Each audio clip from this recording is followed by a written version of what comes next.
So the LSit is a movement that you typically associate with advanced calisthenics. You see people going from these beautiful VSITs into press handstands.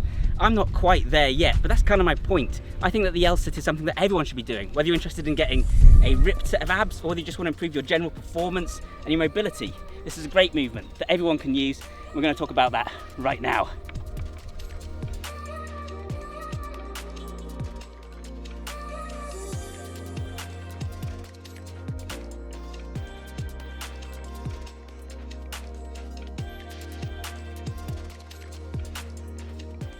And today I'm also joined by Grant Stevens, who's come to help me get some more dynamic shots and just hang out, and hopefully we'll be able to do this a bit more in future. Grant makes awesome videos about martial arts training, fitness and lifestyle, so if you want to check those out, there'll be a link in the description down below. Anyways, on with the show. So the first reason that everyone should be doing LSits is that they are a fantastic ab exercise and a fantastic static contraction, isometric movement for the abs.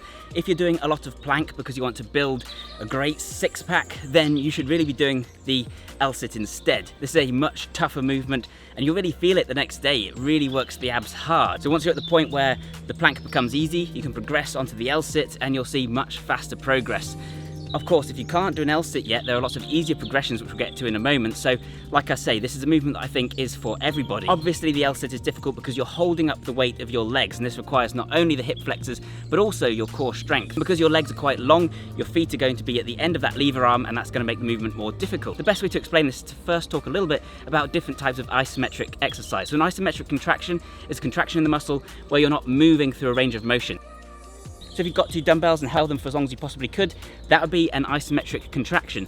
And specifically, that would be a yielding isometric contraction, which means that you're holding them for as long as you can until you start to give out and your arms start to go down. However, you're not using your max strength at any point because you always could move them higher.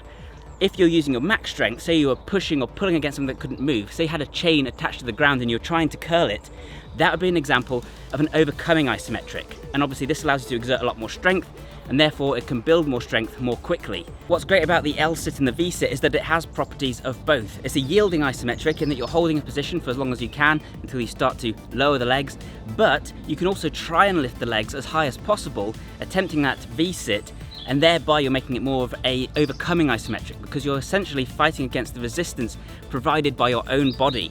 And this is where this becomes a fantastic movement for performance because you're building something called compressive strength. And that's literally your ability to compress your own body, to bring your upper torso down towards your legs. The reason this is difficult is not only because we lack the flexibility, but also because we lack the strength. And that combined limits our mobility. So mobility is the ability to get into a position without external help, so without someone pushing you. So if you can bend over as far as you can and touch the ground, slap the ground with your hands, that's fantastic mobility. And that's going to help you to kick higher, it's going to reduce pain on your lumbar spine, it's going to translate to generally better performance all around. It'll improve your squat technique. So this is a fantastic way to not only be training the abs, as in building core strength and stability, rigidity, but at the same time to be developing that compressive strength that will result in better performance, greater mobility, and just generally better movement. On top of all that, there are benefits of isometric training in general. This is a great way to train strength endurance because you're holding a position. And at the same time, it's great if you're dealing with an injury or rehabbing because you're not going through a range of motion. You've reduced the likelihood of hurting yourself further. And just in case you weren't convinced, the LSit is also fantastic for developing straight arm strength. This is your ability to exert strength through locked out straight arms.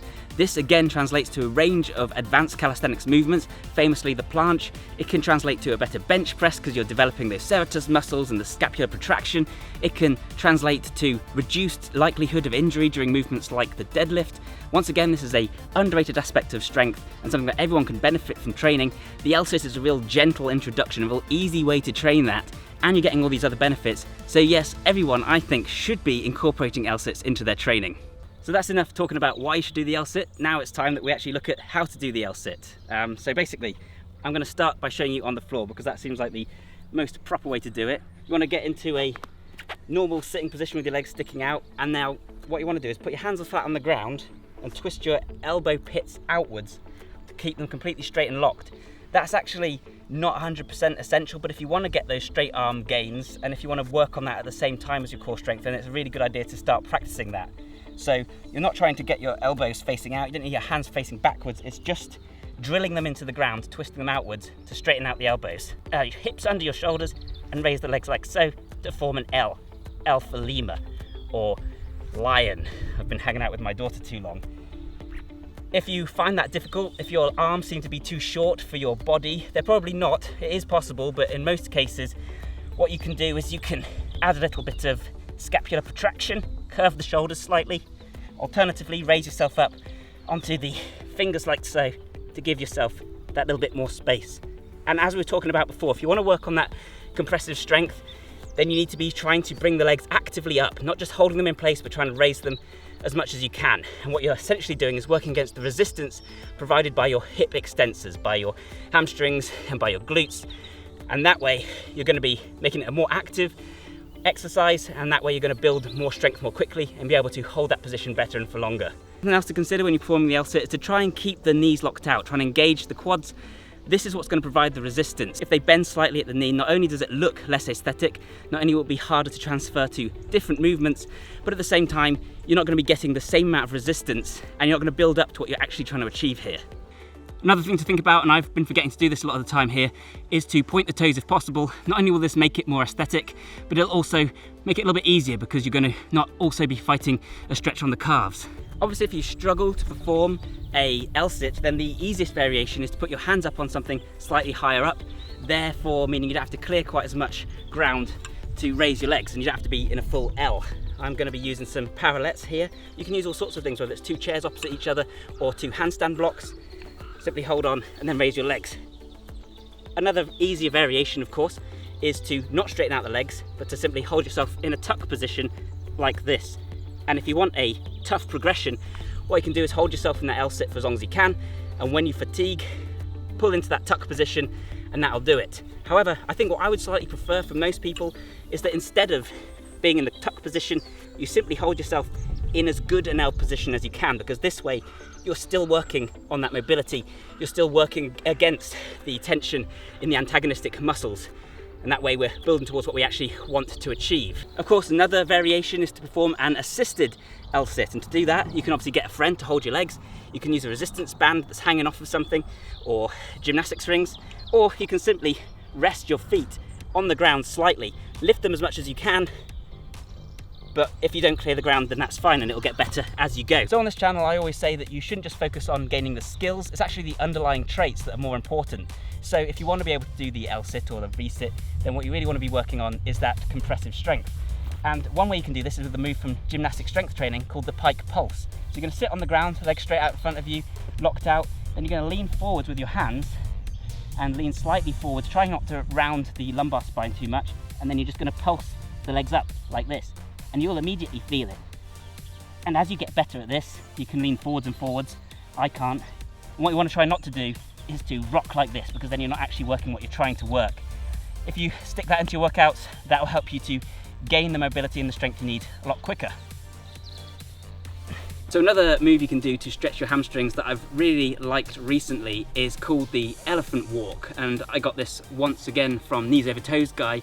Put your hands on the floor in front of you, try not to round the lower back too much, and you are allowed to bend the knees on this occasion. And what you're going to do then is you're going to take it in turns to straighten one of the knees, and there you're going to feel that hamstring stretch on that side. And what you're going to do over time is bring the hands closer to you as you're able to, and this is a great way to really rapidly improve your hamstring mobility. And the great thing about this one is that because you're only moving one leg at a time, you're going to reduce the tendency there to round that lower back, which can sometimes prevent you from getting the full stretch on the hamstring. Sometimes it can also lead to a bit of unwanted pain there. Another thing you can do, of course, if you can't get into an LSit or a VSIT, is to swing your legs into that position and then to control the descent as much as possible. And that's a really good way to hack your way into that, essentially like doing a cheat with a dumbbell curl. Of course, one of the most famous and well-known variations is the VSIT. This is where you're going to be bringing your legs up a lot higher, and what you can do here is to bring your hips forward slightly, and at the same time it is okay to bend your arms slightly if you need to lean back into it more. This is obviously going to really challenge that compressive strength. This is a really difficult move to do, and you of course shouldn't expect to be able to just launch straight into a VSIT. So very few people can do it. grand. And basically to get here, all you want to do is keep practicing your LSit, make sure you're actively trying to raise those legs, not just sitting there passively. And then if you do your pike pulses and your elephant walks on top of that, any other hamstring stretches, you'll get there eventually. I hope. Obviously another really cool variation you can do is the LSit to handstand. And as the name suggests, you're going from an LSit into a handstand. By doing this, you get all the benefits of the LSit and all the benefits of a handstand. You can add a little handstand press in there, and this makes it a hybrid movement. Obviously, this is a tricky movement to build up to. If you practice the LSit and the handstand separately, eventually you can connect them. And what you want to do is have a little bit of momentum going out of the LSit or the VSIT to help carry you up. Try not to bend the arms too much, and that'll minimize the amount of handstand press you need to do. And another variation you can do, of course, is to just put some kind of ankle weights on, or you can even hold a medicine ball between your feet. And conversely, as Grant just pointed out, if you take your shoes off when you're practicing the LSit and VSIT, actually make it easier and you can get even higher. Thanks so much for watching, guys. I hope you found this video useful and interesting. If you did, then please leave a like and share it around. That would help me out immensely. Let me know if you do LSits in the comments and what your favourite variations are. Thanks again to Grant Stevens for helping me out filming today and getting some really dynamic shots. Be sure to check out his channel for martial arts and training and lifestyle advice. I'll put a link to that in the description down below. If you like this kind of training that focuses not just on aesthetics and strength, but on every aspect of physical performance, then you might enjoy my ebook and training program, Super Functional Training. There's a discount on right now, and again, you'll find the link in the description down below. I've also got a print book, Functional Training and Beyond, which is an introduction to functional training, available through Amazon and all good bookstores. Either way, thanks so much for watching this one, and I'll see you next time. Bye for now.